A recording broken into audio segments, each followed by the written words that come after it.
ఎనిమిదో ward BRS నాయకునిగా ఈరోజు మీ ముందుకు రావడానికి గల కారణాలు ఏంటంటే, గత కొన్ని రోజులుగా మా యొక్క కౌన్సిలర్, మా యొక్క నాయకుడు జాహిద్ భాయ్ గురించి అనుచిత వాక్యాలు, ఇష్టం వచ్చినట్ల బోగస్ ఓట్లు అని, దొంగ ఓట్లతో గెలిచినని నేను ఒకటే సూటిగా సమాధానం చెప్తున్నా. అసలు మీకు ఇక్కడ స్థానికంగా ఉన్న కాంగ్రెస్ నాయకులకు అసలు ఓటర్ లిస్టు యొక్క అవగాహన ఉందా? మీకు అసలు ఓటర్ లిస్టు యొక్క అవగాహన మీకు ఉంటే బోగస్ ఓట్లని ఎట్లా అంటున్నారు? మీకు కాలనీలో ఎన్ని బ్లాక్లు ఉన్నాయి, ఎన్ని ఇండ్లు ఉన్నాయని కనీసం ఫస్ట్ అవగాహన ఉందా? మీ నాయకులకు, మీ కార్యకర్తలకు రాజీవ్ మరి ఇంద్రమ్మ కాలనీ లోపల 1950 ఇండ్లు ఉన్నాయి. 120 బ్లాక్లు, ఒక్కో బ్లాక్కి 16 ఇండ్లు అంటే 1950 చిల్లర అంటే 2000 ఇండ్లు ఉన్నాయి. ఒక్కొక్క ఇంటికి 2 ఓట్లు వేసినా 4000 ఓటర్స్ ఉండాలి. మనకు 3250 ఓట్లు మాత్రమే, ఇంకా 750 ఓట్లు లేనేలేదు. ఎట్లా అంటారండి బోగస్ ఓట్లు అని? మీకు ఎలా అనిపిస్తున్నది బోగస్ ఓట్లు అని చెప్పేసి, దొంగ ఓట్లని? అంటే ఓడినంత మాత్రాన జీర్ణించుకోలేకపోతున్నారా మీరు?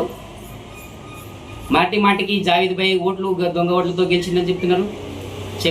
ఒక్క ఇంటికి 2 ఓట్లు అంటే 4000 ఓట్లు. నేను ఖాళీ 2 ఓట్లే లెక్కేస్తున్నాం. 2 ఓట్లు, 4 ఓట్లు, 3 ఓట్లు, 5 ఓట్లు ఉంటే మన కాలనీ లోపల, రాజీవ్ మరి ఇంద్రమ్మ కాలనీ లోపల 8000 ఓటర్స్ ఉండాలి. ఎంతమంది? 8000 ఓటర్స్ ఉండాలి. గతంలో పాలకులు మీరు పరిపాలించారు కదా, పరిపాలించారు కదా. అప్పుడు ఏమన్నారు మీరు? మున్సిపాలిటీకి పోయినప్పుడు మీరు మెమరాండం ఇచ్చారు. ఏమని ఇచ్చారు? 2 కాలనీ లోపల ఒక్కొక్క కాలనీ సపరేట్ చేయాలి, పబ్లిక్ ఎక్కువని చెప్పేసి మీరే పోయి మెమరాండం ఇచ్చింది. అది మా దగ్గర కూడా ఉంది. ఒకసారి గతం మీరు పునరుద్ధరించుకోండి, ఒకసారి యాడ్ చేసుకోండి, పునర్విమర్శ చేసుకోండి, మీరు ఒకసారి చూసుకోండి. ఎందుకు మాట్లాడతారండి? మాట్లాడే ఒక పద్ధతి ఉండాలి. దొంగ ఓట్లు అంటున్నారు. మీ పోలింగ్ ఏజెంట్ లోపల అవగాహన లేని పోలింగ్ ఏజెంట్లు కూర్చోబెట్టి, అవగాహన ఉందా పోలింగ్ ఏజెంట్లకి? పోలింగ్ ఏజెంట్లు అయితే తెలుసు కదా ఎవరు కూర్చున్నారు, ఎవరు లేదండి. పోలింగ్ ఏజెంట్ ఏం చేస్తున్నాడు? పోలింగ్ ఏజెంట్ అంటే ఏం చేస్తారు? ప్రతి ఇంటికి ప్రతి ఫేస్ రీడింగ్ తెలిసినోడు పోలింగ్ ఏజెంట్. లోపల కాలనీ లోపల ప్రతి ఒక్క ముఖ చిత్రాన్ని చూసి మరి ఐడెంటిఫై చేసినట్టు పోలింగ్ ఏజెంట్. మరి పోలింగ్ ఏజెంట్కి ఒక్కరోజు కూడా క్వశ్చన్ వేయలేదు. ఆ రోజు క్వశ్చన్ వేయలేదు. ఎందుకు క్వశ్చన్ వేయలేదు? ఒక్క బోగస్ ఓట్లు లేదని క్వశ్చన్ వేయలేడు. ఇంకా ఓట్లు కావాలి. ఇది మంచి పద్ధతి కాదు. మళ్ళీ దొంగ ఓట్లు, బోగస్ ఓట్లు అంటారు. అభివృద్ధి అని చెప్పేసి అభివృద్ధి ఎందుకు చేయలేదు? బీఆర్ఎస్ పార్టీ నుంచి మీరు కాంగ్రెస్ పార్టీకి వెళ్ళిండ్రు. మీరు బీఆర్ఎస్ పార్టీ నుంచి మీ దగ్గర ఇంతకుముందు బీఆర్ఎస్ గెలిపించింది మేమే. మీరు గుర్తుపెట్టుకోండి. కార్యకర్తలు వన్ సైడ్ చేసి మీకు బీఆర్ఎస్కు గెలిపించినాం. అప్పుడు 3 పార్టీలు ఉండే, బీఆర్ఎస్, ఎంఐఎం ఉండే. ఒకవేళ ఆ రోజు జావేద్ భాయ్ కూడా ఒకవేళ కాంగ్రెస్ పార్టీ నుంచి మీకు చేయకపోయింటే, బీఆర్ఎస్ పార్టీ నుంచి మీకు చేయకపోయింటే, ఒకవేళ మీకు సపోర్ట్ చేయకపోయింటే మీ పరిస్థితి ఏంది? ఆ రోజు కేవలం ఎంఐఎం 120 ఓట్లలో ఓడిపోయింది. ఆ రోజు జావేద్ భాయ్ మధ్య నుండి కాంగ్రెస్ పార్టీకి వాళ్ళకి మీకు ఒకవేళ మీకు అక్కడ పని చేయకపోయింటే మీ పరిస్థితి ఏందో ఒకసారి ఊహించుకోండి. ఈరోజు మీరు కాలనీలు ఉన్నారంటే అది జావేద్ భాయ్ యొక్క ఆశీర్వాదం నుంచే. కాంగ్రెస్లో ఆయన వచ్చిండు, ఆ మైనార్టీ ఆయన తీసుకొచ్చి పెట్టినందుకు మీకు అక్కడ మీకు ప్లస్ పాయింట్ అయింది. లేకపోతే మీరు ఏడో ఉంటుండే. ఒకసారి ఆలోచన చేసుకోండి. వన్ సైడ్ కార్యకర్తలు మీ వెనుక క్యాడర్ ఎంత ఉండి ఆలోచన చేసి ఒక కార్యకర్తని మీరు ఎలా నిలదీక్కుకోవాలో మీకు తెలియదు. రోహిత్ అన్న గురించి డెవలప్ అంటున్నారు, జావేద్ భాయ్ గురించి డెవలప్ అంటున్నారు. ఇంతకుముందు కౌన్సిలర్ మీరే కదా ఉన్నది. మీ కౌన్సిలర్ ఇంటి ముందర పార్క్ ఎవరు కట్టించారు? కౌన్సిలర్ ముందర రోడ్లు ఎవరేసిర్రు? రాజీవ్ కాలనీ రోడ్లు ఎవరేసిర్రు? ఒకసారి ఆలోచన చేసుకోండి. స్ట్రీట్ లైట్లు ఎవరేసిర్రు? డివైడర్స్ ఎవరేసిర్రు?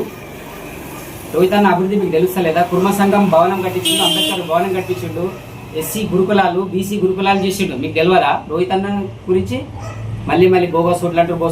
మీకు సమాధానం చెప్పిన ప్రజలు మీరు ఏం చేస్తారని చెప్పేసి మీకు ఇంతకుముందు బీఆర్ఎస్ పార్టీని ఓడిపించాలి కదా. మరి బీఆర్ఎస్ పార్టీ ఏమి చేయలేదు, ఆయన ఇంతవరకు డెవలప్మెంట్ చేయలేదు అన్నప్పుడు బీఆర్ఎస్ పార్టీ మరి గెలిపించాలి కదా, ఓడిపించాలి కదా. మరి బీఆర్ఎస్ పార్టీకి ఇంత మెజార్టీ ఎలా వచ్చింది? ఒక్కసారి ఆలోచన చేసుకో. మీకు రోహిత్ అన్న మీకు ఏం చేయలేడా? మీకు హనుమాన్ టెంపుల్కి గుడి కడితే 1,90,000 పంతుల కోసం కావాలంటే 1,90,000 రూపాయలు ఫోన్పే నుంచి మీకు చేసిండు. 1,90,000 రూపాయలు మీ హిస్టరీలో చూసుకోండి. జావేద్ భాయ్ 1,50,000 రూపాయలు ధ్వజస్తంభం ఇచ్చిండు. ప్రతి హిందూ పిల్లలకి, ప్రతి యూత్కి, గణపతి మండపాలకు 10,000, 20,000, 5,000, 2,000 చొప్పున రూపాయలు మీకు ఇచ్చిండు. ఇయ్యలేదా? అడగండి. పిల్లలు అందరూ, హిందువులు, ముస్లిమ్స్, క్రిస్టియన్స్ అందరూ కూడా ఏకతాటిపైకి వచ్చిండ్రు. ఈరోజు వచ్చి ఆయనని గెలిపించుకున్నారు. ఎందుకు? ఈయన వస్తే డెవలప్మెంట్ చేస్తాడని చేశారు. మీకు డెవలప్మెంట్ తెలియదా? మీకు ఇయ్యలేడా? మీకు పార్కు అమౌంట్ ఇవ్వలేదా? మీకు బోర్లకు ఇవ్వలేడా? ట్యాంకీకి వాటర్ సప్లై చేస్తలేడా? ఎవరు చేసారు? ఏ మున్సిపాలిటీ చేసింది? మీకు రాజీవ్ కాలనీలో వాటర్ ఫెసిలిటీ ఉంటే మీకు ఎవరు చేసారు? చేయలేదా? వాటర్ తాగలేరా? ఎందుకంటే మా రోహిత్ అన్న నాయకుడు వచ్చి 5 సంవత్సరాల లోపల 2 సంవత్సరాలు కరోనా టైంలో వెళ్ళిపోయింది. అయినా కూడా డెవలప్మెంట్ 3 సంవత్సరాల లోపల డెవలప్మెంట్ చేసి చూపించిండు. ఇంత డెవలప్మెంట్ అయిన తర్వాత మీకు ఇంకేం కావాలి? డెవలప్ అంటున్నారు. బోగస్ ఓట్లు మీకు ఓటర్ లిస్ట్ పైన అవగాహన లేకపోతే చూసుకోండి. మీరు ఎలక్షన్ మూమెంట్లో వచ్చి ఎమ్మెల్యే దగ్గర ఫోటోలు దిగిపోయినంత మాత్రం కాదు, వర్క్ ఎఫిషియన్సీ చూపియండి. మా దగ్గర విత్ ఫోన్ నంబర్తో సహా ప్రతి డాటా మా దగ్గర ఉంది.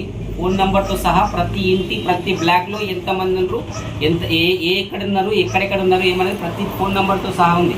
ఏ బ్లాక్లో ఎవరు ఉన్నారు, ఏ బ్లాక్ రాజీవ్ కాలనీ నుంచి ఇంద్రమ్మ కాలనీ పోయినారు, ఇంద్రమ్మ కాలనీ నుంచి రాజీవ్ కాలనీ వెళ్ళినారు, రెంటర్స్ పోయిన కూడా ప్రతి ఫోన్ నెంబర్ మా దగ్గర ఉంది.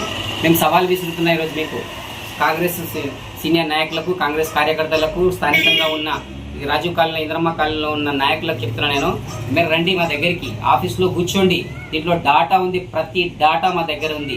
ఒక్క బోగస్ ఓటు మాకు చూపించినట్లయితే మీరు అప్పుడు చెప్పండి మాకు. ఎందుకంటే జీర్ణించుకోలేకపోతే 832 ఎట్లా వస్తుందండి? ఒకసారి ఆలోచన చేసుకోండి. మా కాంగ్రెస్ అంతా డెవలప్మెంట్ చేస్తున్నప్పుడు 832 ఎట్లా వచ్చింది? 600 ఓట్లు వచ్చినాయి మీకు. తిప్పి కొడితే సగంకి సగం రాలేవు మీకు. మీరు ఏం పని చేస్తున్నారు? ఓకే, పోయి ఎమ్మెల్యే దగ్గరగా పోయి ఫోటోలు దిగడం కాదు, డెవలప్మెంట్ చేసి చూపించండి. ఎమ్మెల్యే గారు చాలా మృదు స్వభావి, అతనికి రాంగ్ ఇన్ఫర్మేషన్ ఇస్తారు. మీరు పని చేస్తలేరని వాళ్ళకి తెలుసు. మీరు పని చేస్తే సగంకి సగం కనీసం ఒక 800 ఓట్లన్నా మీకు వస్తుండే, ఒక 1000 ఓట్లన్నా మీకు వస్తుండే. ఎందుకు రాలే? మీరు ఆలోచన చేసుకోండి. 832 ఓట్లు ఒక కాంగ్రెస్లో ఇంద్రమ్మ రాజ్యంలో ఉన్న ఇంద్రమ్మ ఇండ్ల లోపల, కాంగ్రెస్ ఇచ్చిన ఇండ్ల లోపల మీకు 832 ఓట్లు వస్తుందా? అది సిగ్గుచెట్టు మీకు. తప్పు పెద్దవాళ్ళది కాదు, తప్పు మీది. కార్యకర్తలు మీరు ఏం చేస్తున్నారు? లీడర్లు మీరు ఏం చేస్తున్నారు? సరే, ఇన్ని 20 లక్షలు శాంక్షన్ చేసి మరి 20 లక్షలు శాంక్షన్ చేసినప్పుడు ప్రజలు మీ పైన మొగ్గు చూపాలి కదా. మరి బీఆర్ఎస్ పార్టీకి పట్టం ఎందుకు కట్టిండ్రు? ఆలోచన చేసుకోండి. పూర్తి అవగాహన. మా దగ్గర సర్వేలు పెట్టినాం, 2 సర్వేలు పెట్టి ప్రతి block to block Indiramma colony, Rajiv colony సర్వేలను పెట్టి మేము ఎంక్వైరీ చేయించి ఎక్కడెక్కడ ఉన్నారు, ఏమున్నారు, ఎంతమంది ఉన్నారు, ఎవరి బోగస్ ఓట్లు ఉన్నాయి, ఎవరి డెత్ ఉన్నది, ఎవరు డబుల్ ఓట్లు ఉన్నాయి తీసి ఒక డాటా తీసినాం. 3250 లోపల ఒక డాటా తీసినాం. ఇది ప్రభుత్వానికి కూడా రేపు కాబోయే రోజుల్లో 2 వార్డులు చేయడానికి కూడా ప్రభుత్వానికి చాలా సునాయాసంగా చేసి కలిపి ముద్ద పెట్టి ఇక్కడ పెట్టినాం. తినడానికి, ఓన్లీ తినడానికి పెట్టినాం. అంత పర్ఫెక్ట్గా ఇంత వర్క్ ఎఫిషియన్సీ చేసినాం మేము. మా దగ్గర వర్క్ ఉంది. ప్రతి ఓటర్ యొక్క సమస్య ఉంది. గెలిచిన 2 రోజుల లోపల 100 స్ట్రీట్ లైట్ పెట్టించిండు మా జాయిద్ బై నాయకుడు. మా నాయకుడు అలాంటి వాడు. ఏంటండి నాయకుడు అంటే? అట్లా కాదు. నాయకుడు ప్రజల్లో ఉండాలి. ప్రతి ఇంటికి ప్రతి రూపాయి ఆయనకు చిన్న ఆర్థిక సాయం అందింది. ఆయన ఇంటికి, ప్రతి ఇంటికి. ఆయన చేతిలో పవర్ లేకున్నా అనుకుంటా, అధికారం లేకున్నా కూడా ప్రతి పేదవానికి చూసిండు ఆయన. సావైనా బతికైనా ముందలున్నాడు. ఏం చేస్తారండి? బోగస్ రోహిత్ రెడ్డి గురించి మీరేం మాట్లాడతారండి? డెవలప్మెంట్ కనిపిస్తలేదా ముందల? మీరు నడిచే రోడ్లు ఏవి? బస్ స్టాండ్ రోడ్ ఏది? తాండ్రు నుంచి బిల్లిముంచి చౌరస్తా నుండి స్టేషన్కి ఏ రోడ్డు? అక్కడ నుంచి మళ్ళీ బుషదర్గా నుంచి అక్కడ రోడ్లు ఏ రోడ్లు? ఇవన్నీ మీకు తెలియదా? ప్రతి వార్డులో కొంచెం మీకు సాయిపూర్ లోపల రోడ్లు ఎక్కడివి? సాయిపూర్లో ఉన్న రోడ్లు ఎక్కడివి? మున్సిపల్ చైర్మన్ వేస్తున్నాయి కదా. మున్సిపల్ చైర్మన్ ముందలంటే అప్పుడు గత మున్సిపల్ చైర్మన్ ఉన్నప్పుడు మరి వాళ్ళ ఇంటి ముందల్ని వేసుకోలేడు కదా, ఆయన ఒక్కడే నడవడు కదా. మా మున్సిపల్ చైర్మన్ గారు వాళ్ళు ఒక్కరే వాళ్ళ ఇంటి ముందరికి వెళ్ళి నడవరు కదా. ఇక్కడ పోలీస్ స్టేషన్ నుంచి స్టార్ట్ చేస్తే సాయిపూర్ కునా వరకు వెళ్ళిపోయింది. ఇప్పుడు అది ఒక మోడల్ సిటీగా తయారైంది. 36 వార్డులలో క్లాస్ సిటీగా తయారైంది. ఎవరు చేసిరండి డెవలప్మెంట్? రోహిత్ రెడ్డి చేయలేదా? ప్రతి వీధికి స్ట్రీట్ లైట్ పెట్టించిండు, సీసీ రోడ్లు వేసి వేయలేడా? ఎందుకంటే అబద్ధాలు ఆడుకుంటారు. అబద్ధాలు ఆడితే ఒక హద్దు పద్దు ఉండాలి. డెవలప్మెంట్ అంటే కండ్ల ముందర కనిపిస్తుంది. డెవలప్మెంట్ అంటే కండ్ల ముందర కనిపిస్తుంది. మీకు కనిపిస్తలేదా? ఎట్లా అనుకుంటారండి? డెవలప్మెంట్ కాదు. ఇప్పుడు మీరు అంటున్నారు కదా, మున్సిపాలిటీకి 36 వార్డులకు 1000 కోట్లు తెచ్చినట్టు కదా. మీరు 36కు డివైడెడ్ చేస్తే ఒక్క వాడికి 28 కోట్ల రూపాయలు వస్తుంది. 28 కోట్ల రూపాయలు ఒక్కొక్క వాడికి ఇవ్వండి. 28 కోట్లు. మీరు పైలట్ ప్రాజెక్ట్ కింద రాజీవ్ కాలనీ, ఇంద్రమ్మ కాలనీ తీసుకొని పైలట్ ప్రాజెక్ట్ కింద చేసుకొని తొందరగా డెవలప్మెంట్ చేయండి. ఇక్కడ డ్రైనేజ్ సిస్టమ్ చూడండి, ఎక్కడ ఉంది, ఆ రోడ్లు చూడండి, అవన్నీ చూడండి చేయండి. మా నాయకుడు 3 సంవత్సరాలు, మాకు 2 సంవత్సరాలు లాస్ట్లో పోయింది. కరోనా టైంలో, లేకపోతే మేము చేయకుండా కాదు. ఇక్కడ మీరు అబద్ధాలు చెప్పి మాకు అది చేయలేడు ఇది చేయలేడు అంటే చేయలేడా? మీకు ప్రతిదీ చేశాడండి, ప్రతిదీ చేసింది. మీరు అవన్నీ అబద్ధాలు కాదు. మీరు వర్క్ ఎఫిషియన్సీ చూపించండి. ప్రజలు మీకు బుద్ధి చెప్పిండ్రు. 832 ఓట్లు అంటే ఆషామాషి కాదు. ఇది చరిత్ర సృష్టించిండు. చరిత్ర ఏడ సృష్టించిండు? ఇంద్రమ్మ రాజ్యంలో చరిత్ర సృష్టించిండు. బీఆర్ఎస్ పార్టీ జెండా వాతినం. ఇక్కడ మొదటిసారి బీఆర్ఎస్ జెండా వాతినాము, రెండవసారి కూడా బీఆర్ఎస్ జెండా వాతుతున్నాము. రాబోయే కాలంలో కూడా బీఆర్ఎస్ జెండానే వాతుతాము. వర్క్ చూపించి ఎమ్మెల్యే దగ్గరికి పోయి ముఖం పెట్టుకోండి. వర్క్ ఏం చూపించకుండా మేము కండువాలు వేసుకొని పోయి ఫోటోలు తీస్తామంటే కాదండి, ఇది సమంజసం కాదు. ఆయన పైన మీరు దుష్ప్రచారం చేస్తే, ఎంత దుష్ప్రచారం చేస్తే మాకంతా మంచిదే. మాకు ఆశీర్వాదం ఇస్తున్నారు మీరు. ఇంకా డెవలప్మెంట్ చేసుకుంటాం. మనోహర్ రెడ్డి అన్నతో కానీ చైర్పర్సన్తో కానీ మేము ఒక కోఆర్డినేషన్తో చేసుకుంటాం. కానీ మీలాంటి వాళ్ళని నమ్మరు. ఎందుకంటే సగంలో సగం మీరు ఓట్లు తీసుకురాలేదు. మీరు ఏం వర్క్ చేస్తున్నారు? ఎలక్షన్ వచ్చినప్పుడు మాత్రమే వచ్చి ఓట్లు ఏమంటే అడుగుతూ వేస్తారనుకున్నా. సేవ చేయాలి. ప్రతి కార్యకర్తను ఎట్లా చూసుకోవాలి, క్యాడర్ని ఎట్లా పెంచుకోవాలి అని కూడా ఏమున్నదంటే మీ దగ్గర చెప్పండి. మీ దగ్గర మేము పని చేసినప్పుడు ఏం చేసిరు? మాకు ఏమైనా చేసిరా? ఒక్కరిని కూడా అడగలేదు. కాబట్టి దయచేసి ఇలాంటివి మానుకోండి. బోగస్ ఓట్లు అడగండి. ఓటర్ లిస్ట్ పైన మీకు అవగాహన ఉంటే మాట్లాడండి. ఓటర్ లిస్ట్ పైన అవగాహన లేకపోతే మాట్లాడకండి. వర్క్ చూపియండి. మీకు ఏం వర్క్ వస్తుందండి? ఏం వర్క్ చేస్తారు మీరు? వర్క్ చూపియండి, చూస్తాం. మీరు పెద్ద మనుషులను బ్లేమ్ చేయకండి. రైట్ ఇన్ఫర్మేషన్ ఇవ్వండి. రైట్ ఇన్ఫర్మేషన్ నుంచి సత్తా చాటుకోండి. కాంగ్రెస్ హయాంలో మీరు హుకుమతులు పెట్టుకొని 12 సీట్లు గెలిచినామండి. 12 సీట్లు. రూలింగ్ పార్టీలో ఉండి 12 సీట్లు గెలవమంటే మామూలు విషయం కాదండి. అది మేము 0 కావాలి, 1 or 2 చేయాలి. రోహిత్ రెడ్డి గురించి మాట్లాడే మీకు అంత స్థాయి లేదు. ఎందుకంటే ఆయన కావాలని మొన్న కేసులు అంటే ఏడున్నదండి కేసులు. రాజ్యాంగం హక్కు కల్పించింది. ఎందుకంటే ఈవెన్ మేము కౌంటింగ్ ఏజెంట్గా నేనున్న లోపల ఈవెన్ ఒక పెన్ను కూడా లోపలికి అలో చేయలేరు. అంతమందిని ఎట్లా అలో చేస్తారండి? ఆలోచన చేసుకోండి.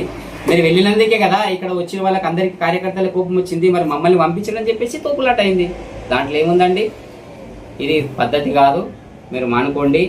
మీరు చేయడం వల్ల మేము రియాక్ట్ అయినాం. కానీ మీరు చేయకపోతే మీరు అసలు రాజ్యాంగబద్ధంగా ఒక ప్రెసిడెంట్కి కానీ ఒక ఎలక్షన్ ఏజెంట్కి కానీ అని ఓన్లీ 3కి మాత్రమే అలో ఉంది. అది కూడా 2 ప్రాంగణంలో ఉండాలి. కౌంటింగ్ ఏజెంట్లో లోపలికి వెళ్ళి ప్రెస్ మీడియా దగ్గర కూడా అలో లేదు.